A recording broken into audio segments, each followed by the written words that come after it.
तर नाशिकच्या विधान परिषद निवडणुकीत महायुतीकडून नरेंद्र दराडे अधिकृत उमेदवार आहेत। गोकुळ गीते यांच्या माघारीनंतर मतदानाच्या दिवशी गीते यांच्या घरी शुकशुकाट पाहायला मिळतोय।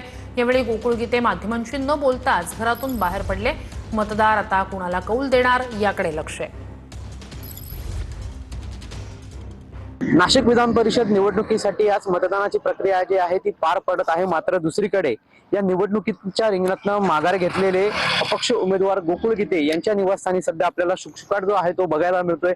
तर गोकुळ गीते हे सकाळीच घरातनं बाहेर पडलेले आहेत। महायुतीचे मतदार आहेत, नगरसेवक आहेत, त्यांना नाशिकमधून बाहेर एका ठिकाणी सहलीसाठी घेऊन जाण्यात आलेलं होतं। त्या ठिकाणी त्यांना मार्गदर्शन देखील करण्यात आलेलं होतं। गोकुळ गीते यांनी जरी माघार घेतलेली असली तरी ती कायदेशीररित्या माघार नाहीये। त्यामुळे गोकुळ गीते यांचं नाव जे आहे ते देखील आपल्याला बॅलेटवरती बघायला मिळणार आहे आणि त्याचमुळे कुठेतरी एक धाकधूक जी आहे ती देखील महायुतीच्या उमेदवारामध्ये पाहायला मिळते। मात्र दुसरीकडे आज प्रत्यक्षात मतदानाच्या दिवशी या ठिकाणी आपल्याला पूर्णतः शुकशुकाट जी आहे ती बघायला मिळते।